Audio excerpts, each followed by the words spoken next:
One day, I was going to school and I was stuck in a jam for so long that I panicked all the way I would miss my test that day.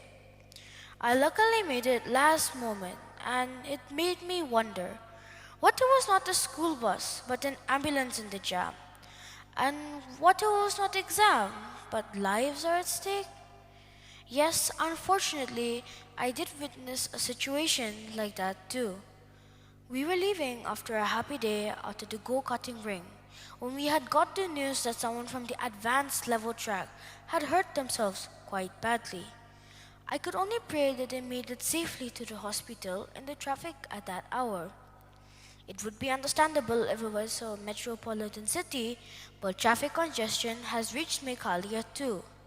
In times of tourist season, rain and other problems, traffic congestion gets worse.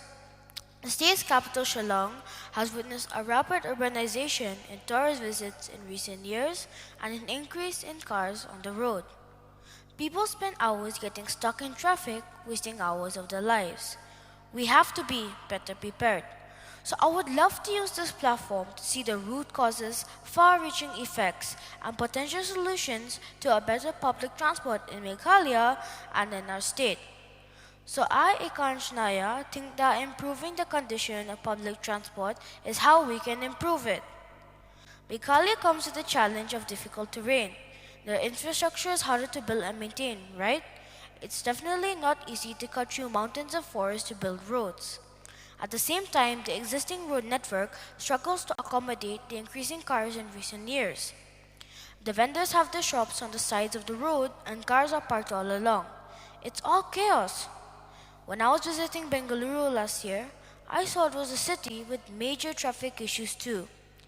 Then my mom told me the measures they were starting to take to ease the congestion.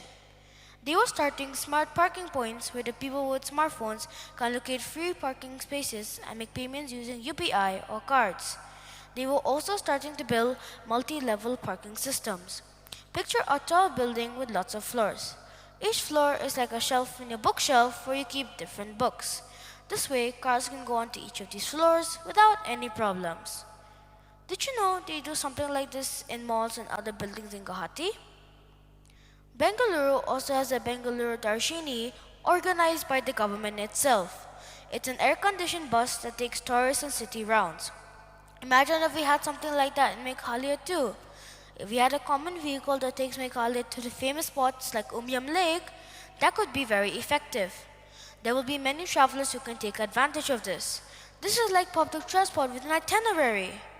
The state's public transport system is quite limited, so this forces most of us to use private vehicles, further congesting the road. Public transport reduces the number of vehicles and helps passengers flow at an affordable cost. Let's be honest, public transport is not used to its maximum potential by passengers here. London, Berlin, and so many other big cities have a system the public in fact prefers. The biggest concern, the biggest problem on relying on public transport is its unavailability. There can be long waiting public transport, waiting for local passengers to fill the seats, making them unreliable to depend on for a daily commute. Surveys can be conducted to estimate the number of passengers and identify peak travel hours to add more routes and buses. Schools and offices can of course add their own network of buses if needed. Rush hours and tourist seasons obviously need extra buses to be incorporated with a surcharge price if needed. The next issue I see is connectivity. There can be shuttle and feeder buses that run short distances where there is a larger crowd of passengers. Like Police Bazaar, without a proper route structure, relying on public transport will be a major failure for the state. Like on a trip to Sikka with my family members, we rode a cable car that was used for sightseeing purposes.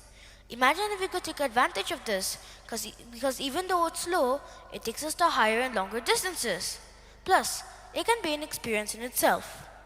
Safety assurance in terms of public transportation can be tricky for our state, as it still has to go miles ahead to have a stabilized public transportation. The biggest concern for parents when they send their children to school and wait for them to come in the late afternoon is whether they are safe in the transport they are taking. Japan's public transport is made so safe for kids. Stations and trains also have safety features such as platform screen doors and child-friendly facilities.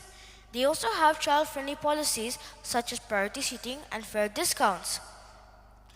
So I suggest adding CCTV cameras, fire or emergency exit, first aid kits or boxes, GPS tracking of route location, and emergency calls are some of the features that need to be added to make us feel safe in public transportation of our state.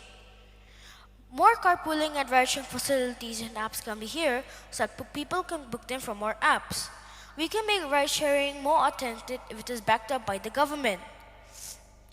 We can make it so if there are 3 people who want to go to the same location, we can allocate them the same taxi. The good thing about this is that it's budget friendly too. The government always has the biggest concern of making the public follow rules, but influence is more easy. So maybe we could talk about them in collaboration with the government. So before I will end my speech, I would like to say one more thing. A developed place is not where the rich own cars, but the rich use public transport. Thank you.